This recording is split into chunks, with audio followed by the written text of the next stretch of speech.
Merci, merci Jésus, merci, merci Jésus. Merci, merci Jésus de tout cœur. Merci, merci Jésus. Merci, merci Jésus. Merci, merci Jésus de tout cœur.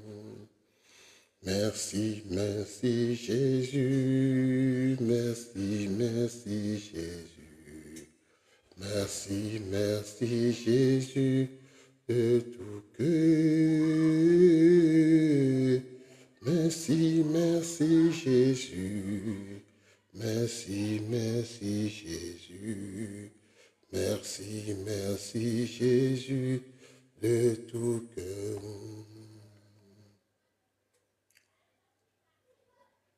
Merci Dieu pour ceux qui sont prêts à écouter ou à voir ce que j'apporte aujourd'hui pour qu'ils arrivent à comprendre quelque chose d'extraordinaire dans leur vie. J'aimerais maintenant parler de la Bible que beaucoup de gens ignorent, qui ont des mauvaises penchants ou mauvaises intentions ou quoi que ce soit à l'égard de la Bible. La Bible, ce n'est pas un livre comme ça. Donc, à partir de l'explication, vous allez comprendre que la Bible, ce n'est pas de n'importe quoi. La Bible, c'est comme notre constitution. Chaque personne sur la terre doit prendre la Bible comme son livre de constitution.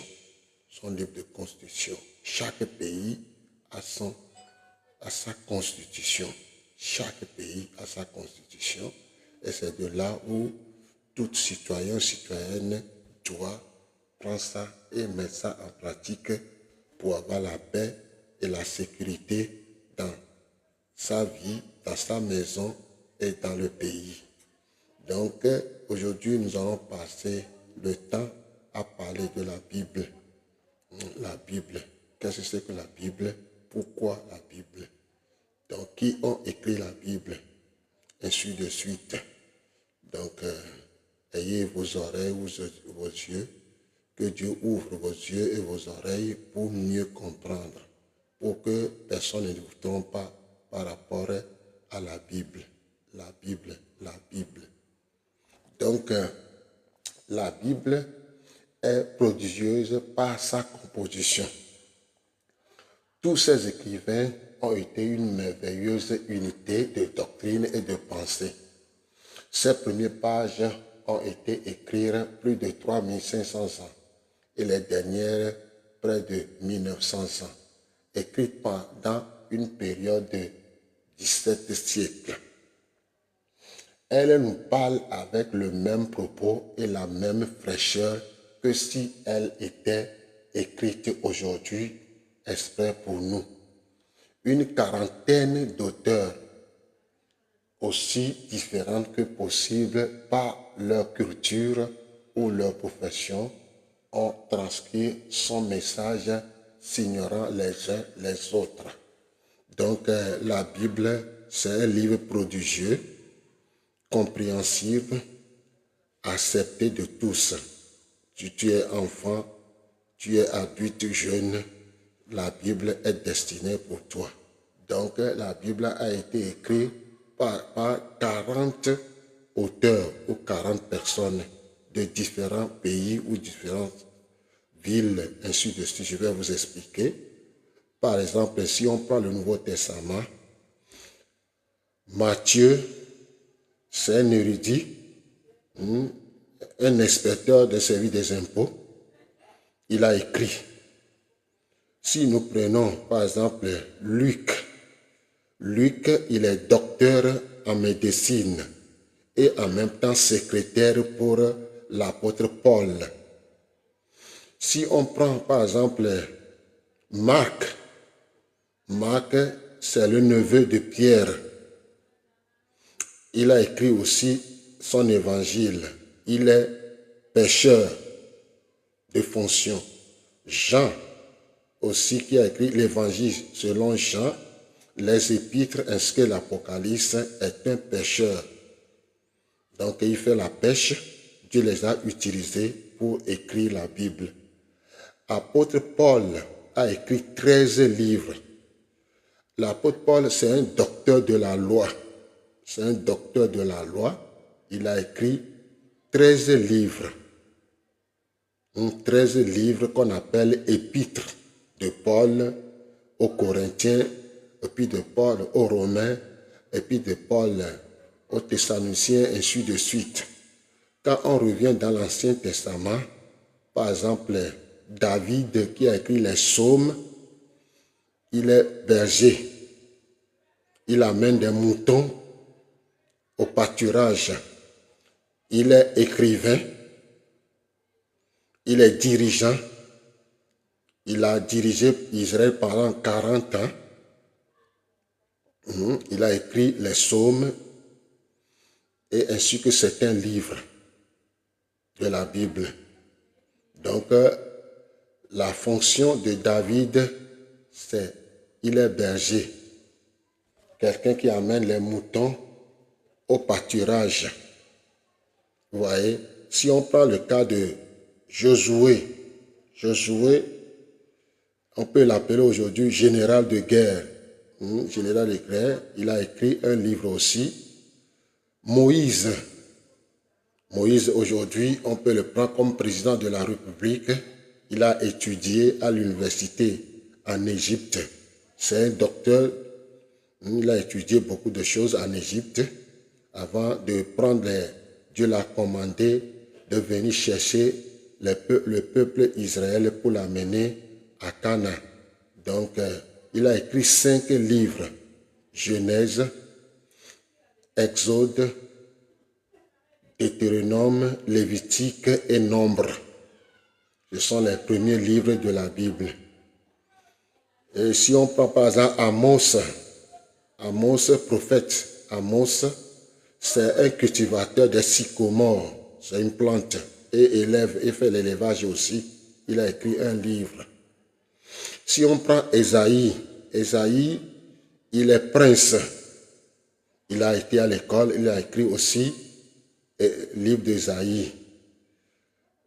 Si on prend par exemple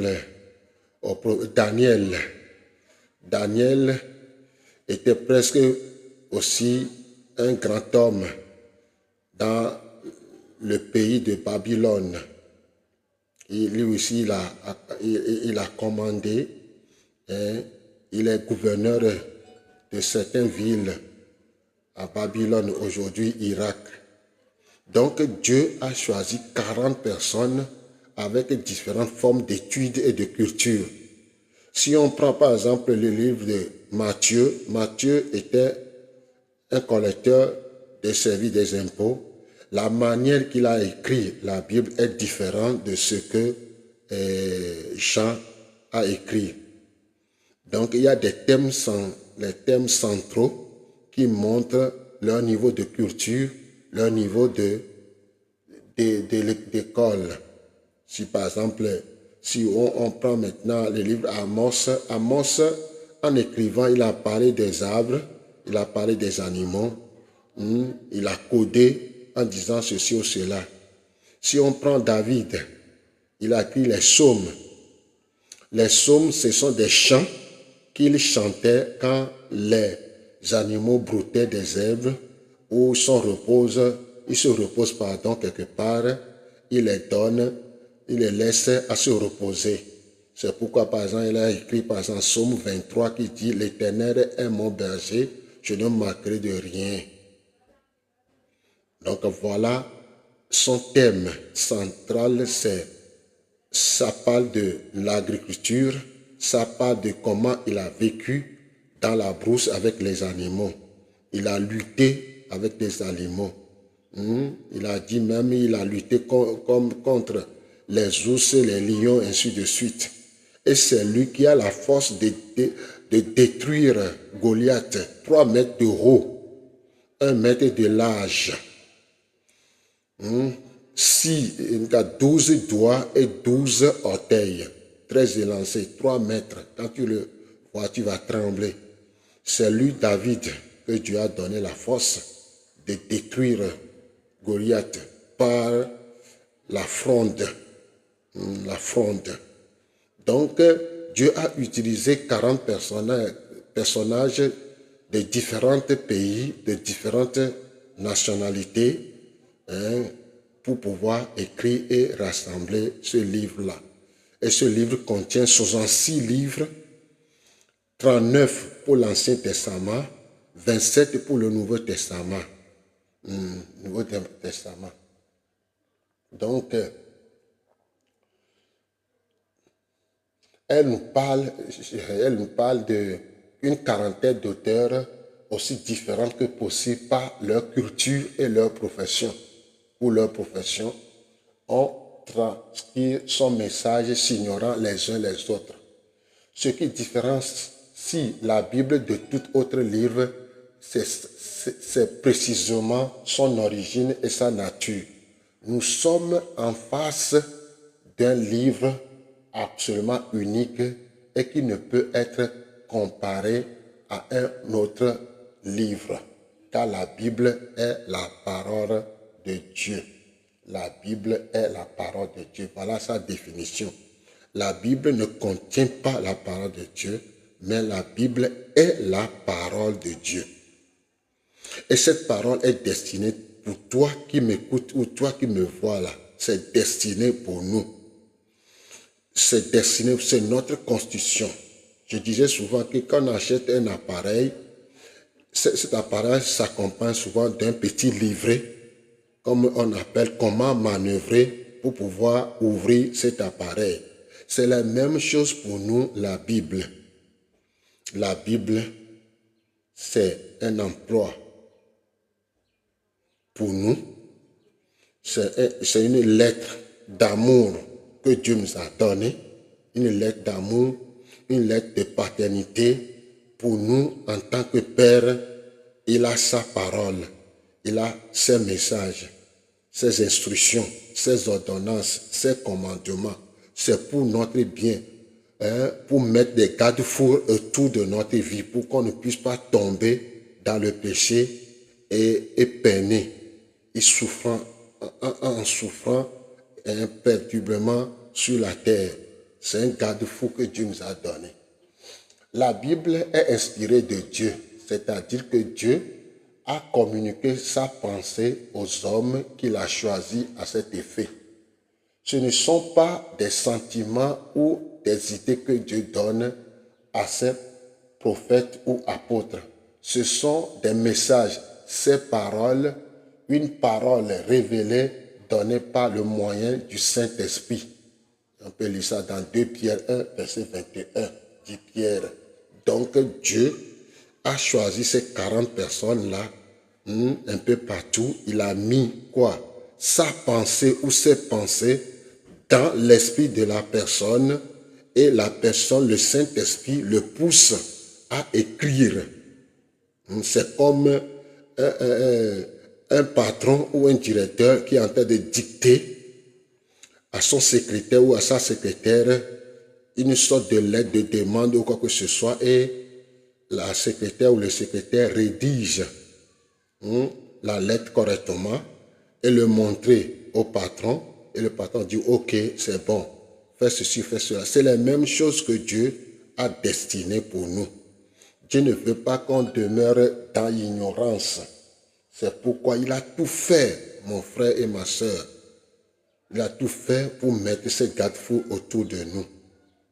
C'est pour ne pas être peiné ou rester dans la souffrance tout au long de la vie. Aujourd'hui, si on constate, des gens souffrent, mais ils ne doivent pas souffrir. Et ils suivent leurs pensées et les philosophies de ce monde, et aujourd'hui, ils regrettent. Donc toi, qui m'écoute, qui me voit, Dieu ne veut pas qu'à la fin de ta vie, tu vas dire, si je savais. Non. Dieu veut que tu comprends ce qu'il a envoyé pour toi. C'est la Bible, la parole de Dieu, la parole de ton Père. de ton Créateur, celui qui t'a créé depuis le ventre de ta maman, il t'a accompagné avec un livre spécial qui est la parole de Dieu, les Saintes Écritures, le livre extraordinaire, pour que tu ne peines pas, pour que tu ne pleures pas, ainsi de suite. Paul dira dans 2 Timothée 3,16, il en est ainsi des textes qui heurtent ma raison ou mes sentiments, comme aussi de passages que je considère comme équivoques ou contradictoires. Elle est inspirée non seulement dans son contenu, mais aussi dans ses thèmes, sa lettre. Ce n'est pas le rédacteur qui a adopté la pensée de Dieu compte tenu de son caractère et de sa prédication. C'est Dieu. C'est Dieu qui a choisi et formé un homme pour exprimer telle partie de la rédaction. 1 Corinthiens 2, 13. C'est Dieu qui a choisi. Par exemple, il a choisi David, un exemple, il a choisi David. Il a formé dans la forêt, dans les savanes. Il a formé son caractère, formé sa vie. Quand il est prêt, il commence à écrire ce que Dieu a mis dans sa pensée. C'est après la formation. Dieu n'a pas choisi quelqu'un par hasard sur la route pour qu'il écrive la Bible. Dieu l'a formé. Dieu l'a formé. Dieu l'a fait passer par une formation spéciale. Si on voit Moïse, Dieu l'a formé au désert pendant 40 ans avant qu'il l'envoie en Égypte pour faire tout pour libérer Israël. Jésus, en venant sur la terre, il a formé 12 disciples, 12 personnes. Et certains parmi les 12, Dieu les a aussi choisis pour écrire. Matthieu, Jean, Paul, Pierre, ainsi de suite. Il a choisi certaines personnes pour écrire ce livre.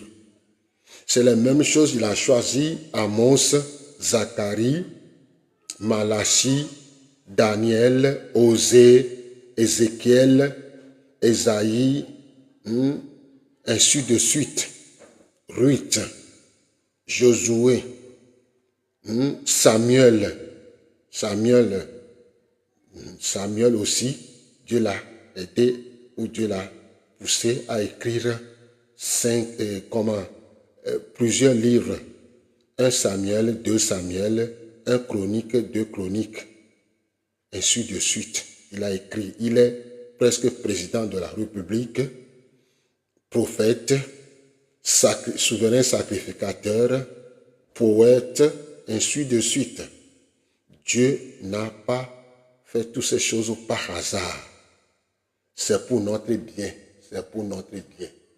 Elle parle un langage si simple qu'un enfant peut en saisir le message essentiel et en même temps si profond que le croyant le plus avancé ne peut en épuiser le contenu.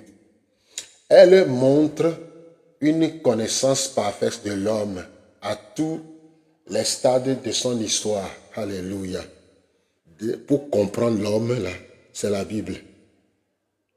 L'homme et la femme, là, pour les comprendre, c'est la Bible. Dieu a créé l'homme et c'est noté dans la Bible. Pour connaître le passé, le présent et le futur de l'homme, ça y est dans la Bible. Ça y est dans la Bible. Et la Bible a été créée spécialement pour que tu l'arrives à comprendre. Quel privilège d'avoir entre les mains une révélation divine, de posséder l'histoire donnée par Dieu, du passé, du présent et de l'avenir. Peut-être vous demandez-vous si la Bible est vraiment la parole de Dieu. Celui qui nous a donné ce livre peut aussi vous communiquer la certitude qu'il est de lui. Le même esprit qui a conduit les divers écrivains nous convainquent que c'est la voix même de Dieu qui s'adresse à nous. La Bible n'est pas la propriété d'un peuple, d'une église, confession, mais s'adresse à tous, instruits ou ignorants, pauvres ou riches, jeunes ou vieux. Dieu était le créateur de tous. 1 Timothée 2,4. Personne n'a le droit de la réclamer comme sa propriété, d'en interdire la lecture ou d'en affaiblir l'autorité. La Bible,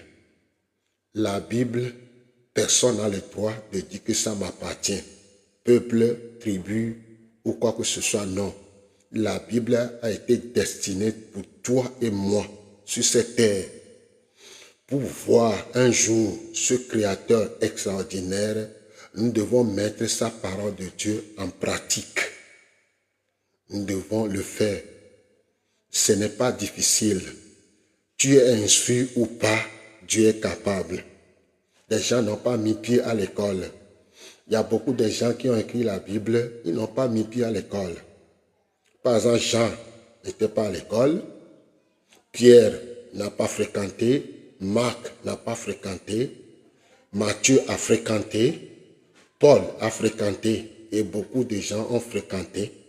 Mais il y a d'autres qui n'ont pas mis pied à l'école. Toi qui n'as pas mis pied à l'école, si tu veux, tu peux lire la Bible, comprendre. Parce que c'est son esprit qui a poussé des gens, ont écrit.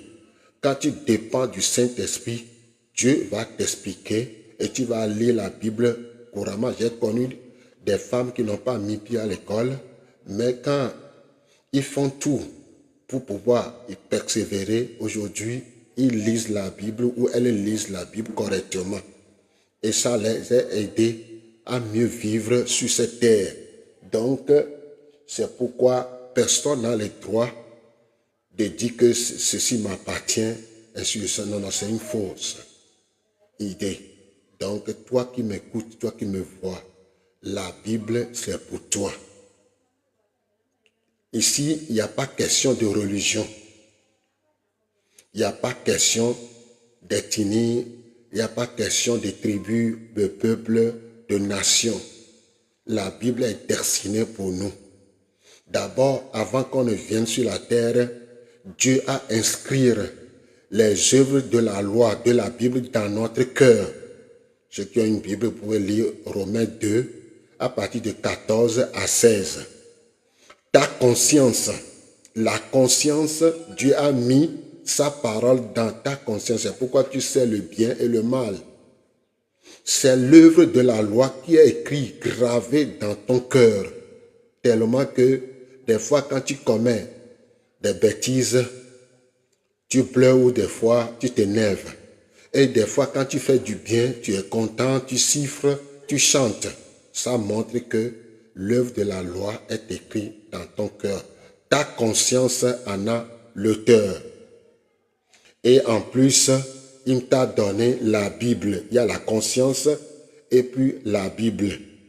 Et puis, il y a la nature aussi qui nous parle. La Bible nous parle, la conscience nous parle.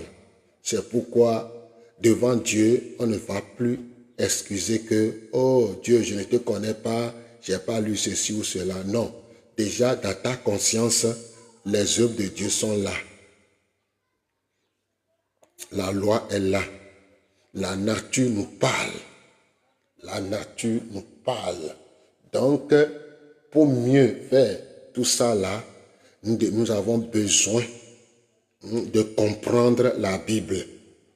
Nous devons tout faire pour comprendre la Bible. La Bible, c'est la parole de Dieu, destinée pour toi. Elle est bonne, capable de transformer notre manière de penser, capable de nous aider. Il ne faut pas qu'on nous trompe. C'est notre constitution. Dieu nous a donné pour mettre des garde-fous autour de notre vie. il y a des bénédictions dedans. Il y a tout dedans. Quand tu parcours la Bible, de Genèse à l'Apocalypse, tu vas découvrir la grandeur de Dieu, les bienfaits de Dieu. Il y a plus de 4000 promesses. 4000 promesses pour un individu qui met la parole de Dieu en pratique. Il y a des commandements pour éviter la souffrance, les peines, les douleurs. Dieu nous a donné des garde-fous. Il a dit quelque part que celui qui marche avec des moqueurs, les bonnes mœurs corrompent et les mauvaises compagnies corrompent les bonnes mœurs. Celui qui s'assoit avec quelqu'un qui n'arrive pas à comprendre la nature, là, ça ne va pas tarder. Tu seras moulé comme lui. Et aujourd'hui, on voit beaucoup de gens qui sont en prison, qui souffrent de maladies, qui souffrent de problèmes mentaux ou de problèmes mentaux, qui regrettent des fois leur vie. Pourquoi ça? Pourquoi ça? Pourquoi ça? Donc, mon frère et ma soeur, papa et maman, enfants jeunes, Dieu vous aime. Dieu ne veut pas que vous demeurez dans cet état douloureux. Donc, lève-toi, cherchez à procurer une Bible. Laissez les gens disent, laissez ce que les gens disent de gauche à droite. Que la Bible, quand tu vas lire la Bible, tu vas devenir fou. C'est agir faux, c'est une erreur. C'est l'ennemi. C'est pourquoi aujourd'hui, l'ennemi attaque toujours des gens en disant que Dieu, ce n'est pas Dieu qui a écrit cette Bible ou cette parole, c'est des gens, tout ça là. Non. Moi qui suis ici, j'ai été à l'école, mais j'ai parcouru la Bible 7 fois. J'ai lu toute la Bible 7 fois. De Genèse à l'Apocalypse. Et j'ai compris beaucoup de choses. Et je remercie Dieu jusqu'à présent. Je le remercie parce que c'est à travers la parole de Dieu, la Bible, que j'ai vu que Dieu peut m'utiliser à faire quelque chose. Ça est dans la Bible aussi. Dieu appelle des gens à le servir et être son partenariat, en partenaire avec lui. Toi qui me vois, qui m'écoutes, je sais qu'à partir d'aujourd'hui, tu as compris quelque chose dans ta mémoire. Dieu t'aime beaucoup. Dieu t'aime beaucoup. Dieu veut que tu prends la Bible, la lises. Il y a des bienfaits dans la Bible. Il y a des bénédictions dans la Bible. Il y a aussi, en quelque part, le contraire de bénédiction ou de bienfaits, c'est la malédiction, des problèmes sur des problèmes. Toute personne qui néglige la Bible, qui est sa constitution, son livre d'emploi, sa lumière, la Bible est la lumière pour nous éclairer. La Bible est la vie en abondance. La Bible transforme. La Bible fait tout pour que des gens soient transformés.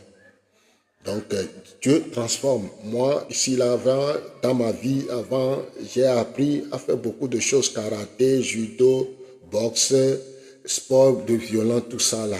Le jour que j'ai parcouru la Bible, ça a changé ma mentalité.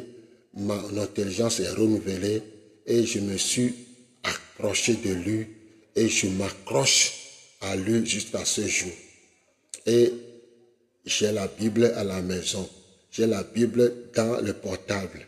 De temps en temps, je médite, je le lis et je le médite, je réfléchis là-dessus, ainsi de suite. Et aujourd'hui, je suis son serviteur, je le sers.